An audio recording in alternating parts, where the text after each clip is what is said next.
Hello, my beautiful friends, and welcome back to my channel. Today, we are going to go over form. I'm going to start a little form series if you guys are interested in it. Today, I'm going to talk about squats. Maybe I'll make another one on RDLs because I know hinging is a weird motion for a lot of people, and it was definitely weird for me when I started. I've made one on abs and how to properly engage your core while doing ab workouts, and that's going to come into play with any workout that you do, with any exercise that you do. That'll come into play in squats and RDLs and upper body movements. You want your core to be properly engaged. So I want to preface this by saying that there are a lot of different bodies out there. I am going to speak from what I've learned and from my experience, and maybe none of this suits you. Some people have really long legs, some people have really short legs, some people's ankles aren't that mobile, some people's hips aren't that mobile, some people have issues with their knees. So I'm probably not going to cover every single base that there possibly is because there are a lot of different ways you can squat. I'm going to cover some of the basics. And I want to talk first about your foot placement. I'm going to turn this way so it's easier for you to see. I'm going to be a little like this. I think this is good. So you see a lot of people squatting with their toes pointed out. A lot of people squatting with their feet parallel in a wide-legged stance. A lot of people squatting with their feet parallel in a narrow stance. A lot of people sumo squatting. This is sumo squatting. You're really far out. You're like a sumo wrestler. You're coming down. Your feet are pointing out, same angle as your knees are pointing. Some people do box squats. You could squat on a chair. You could squat all the way down. You can squat half the way down. There's so many different ways to squat. We're going to go over what you can do to start squatting. First things first, we want to test it, right? We want to see where we are. The classical test is arms above your head, and you're going to squat down and see what happens. You just want to do it in the mirror. You don't have to do your arms above your head. That's just how they say to do it. If you aren't mobile enough to do your arms above your head, just keep your arms right here, put them behind your neck, whatever you want to do. You want to see what happens. You want to see what feels comfortable. Maybe you're feeling a little bit of pain in your knees. Maybe you need to change your stance up a little bit. Maybe you're not able to go all the way down. Maybe your ankles, a lot of people have heels that will pop up when you're squatting. So maybe you want to go down not quite as far. Maybe you want to put something under your heels to force it to not pop up. Maybe you want to focus really, really hard. Oh wait, did I say something under your heels? Something under your toes to force your heels to not pop up. And you want to focus really hard on squatting into those heels, right? So when I squat, usually I'm here or I'm at a narrow stance, probably about shoulder width, and my feet are parallel. I do have issues with my knees, so I don't squat super heavy. That's another thing. Squatting super heavy, you want to really make sure if you're going to squat super heavy that you don't have a butt wink. A lot of people have a butt wink where the butt will go like this. It's their pelvis rotating. So a lot of people have a butt wink. That's not good for your squat. You want to make sure that your squat is almost like you're sitting down. There's nothing else happening. You're just sitting down. You're staying nice and strong. If this feels really good for you, then keep it like this.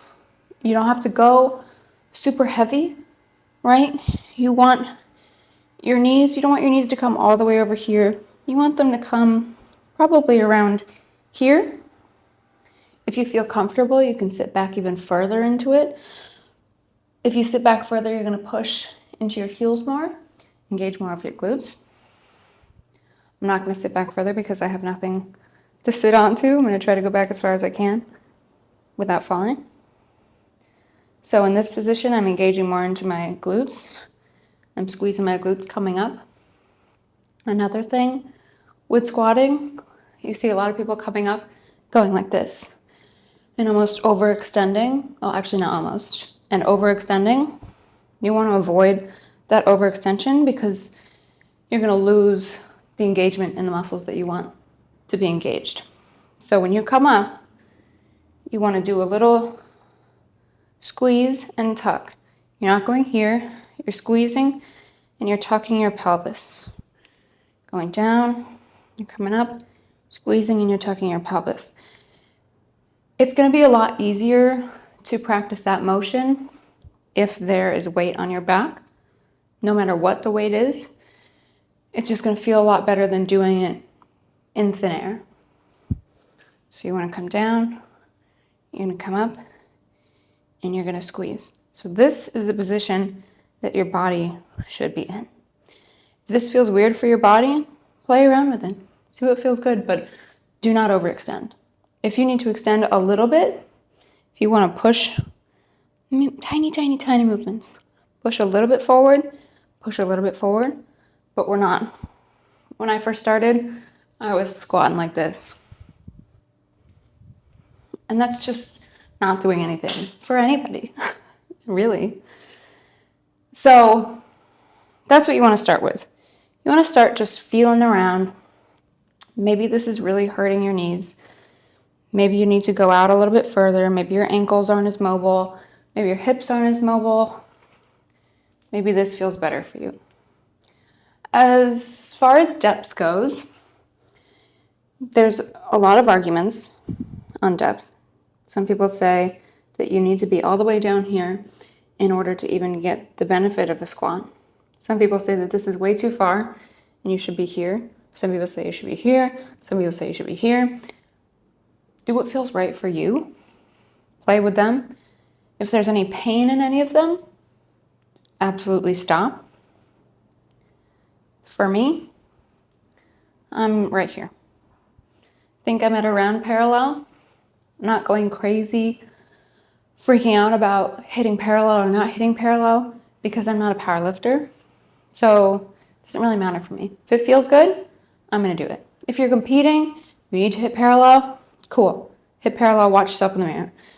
If you're not, and it feels best for you to be right here, then be right there. Do partial reps. Partial reps feel good, then partial reps feel good. Another thing that happens often is your knees will cave in. Maybe not yours. Somebody's knees will cave in. A lot of times people's ankles, again, aren't very strong. So when they come down to squat, their knees are coming in. This is a huge one you want to look out for. It happens all the time. Either your knees cave in, your feet turn up like this a little bit, come down, knees. No bueno. Watch for that. Watch that intently. If that happens, either narrow your stance. Okay, sorry, UPS guy came and nearly opened the door. So, if your knees are caving in, narrow your stance. If that's not helping, put something between your knees. I usually use a yoga block. Put a yoga block between your knees, and you're gonna feel that your inner thighs are engaging, and your knees want to squeeze in. Your knees want to collapse so bad. After a while of doing that movement with the yoga block between your legs, you're going to develop a new movement pattern. You're no longer going to want to cave in. You also want to work on ankle mobility, right? So our ankle mobility is going to be a lot of this, a lot of this, a lot of that. We want to work on an ankle mobility that's going to help everything, okay? So, knees caving in, narrow your stance, put a block between your legs, cool. If you want to be far out and you're losing engagement, I usually like to put a band on my legs. Even if you're narrow, put a band on your legs. Put a band right here. Not something that's super, super hard to push apart so that you forget about the movement that you're performing. Something that's like moderate weight that you're forcing apart as you're going down. So you're forcing your knees out. I don't know if you hear my knees cracking every single time I squat. It's because this one doesn't have any cartilage in it, but she's fine. You're forcing your knees out every time you squat. Forcing your knees out. Engaging those abductor muscles, the outer glutes. That, and while you're forcing your knees out, instead of rolling to the outside of your feet. A lot of the times we'll roll to the outside of our feet when our knees come out. It's just what happens. We want to really focus on grounding down into that big toe mound. I say this in yoga. Everybody says this in yoga because this is your stability point. This is not. You are not stable right here.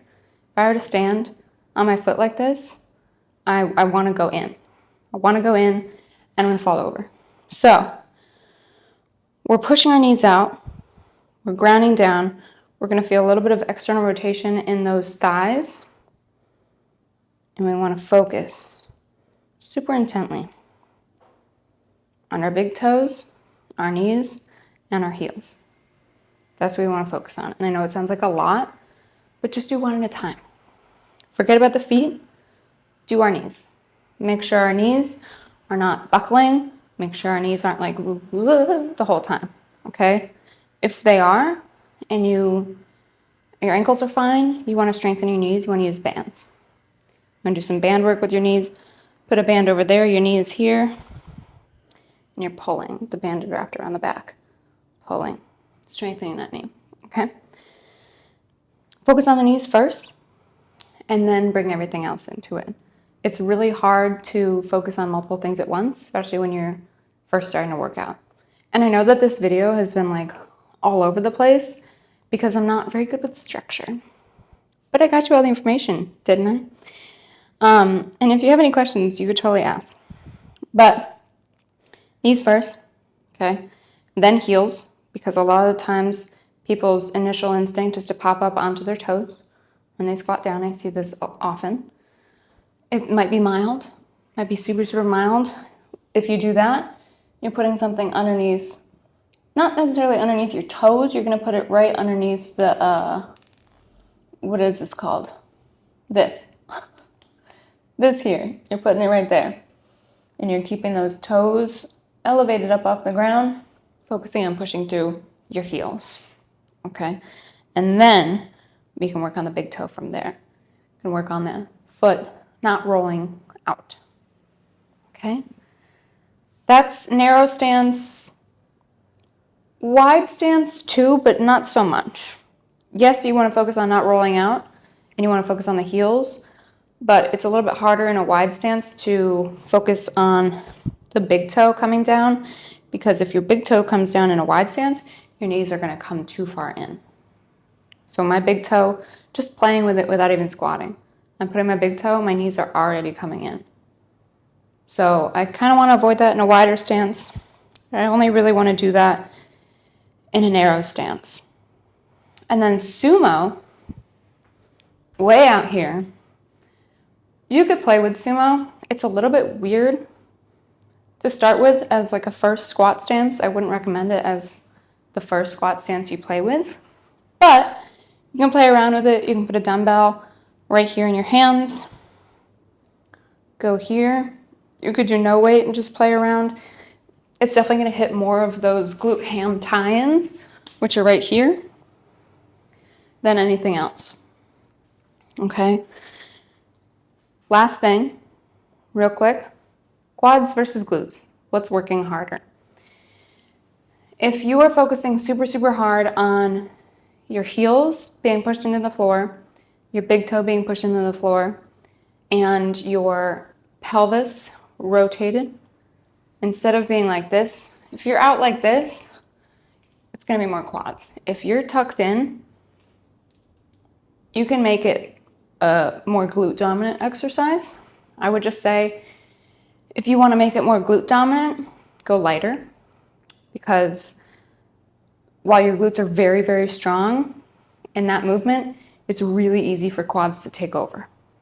Okay, so if you want it to be glute dominant, I would put like 25, no. If you're a beginner and you want it to be glute dominant, just the bar. If you can't do the bar is 45 pounds. If you can't do the bar, either do like 10 pounds in each hand, down here.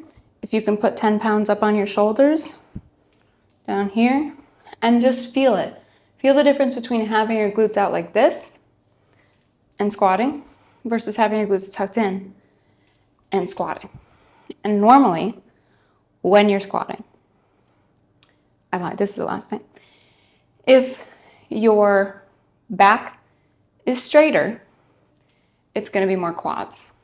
But if your back is straight and you're tucked, it's going to be much more glutes. So play around with it is like the theme of all of these videos. You want to play around with it. You want to see what works for you, because what works for me won't necessarily work for you, and vice versa. And that's fine. That's why you have to play around with it and feel comfortable doing it.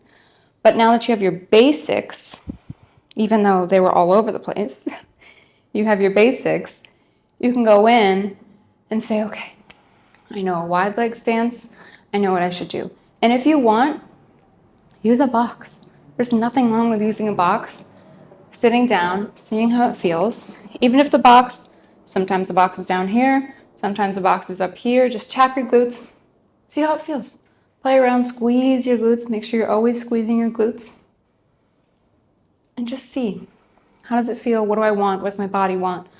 What works for my body? What works for me?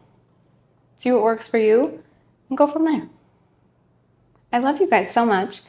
I'm so sorry, I'm very rambly. And usually I get like much better in the second half of the videos, so people probably just click away in the beginning half, but I get better at it. Let me know if you guys have any questions about that, anything that you think I missed, anything you think was wrong. I'm always open for constructive criticism, corrections, anything. And let me know what you want to see. I love you guys so much. Hope you have a beautiful day, morning, night, whatever time it is, wherever you are. And I'll see you soon.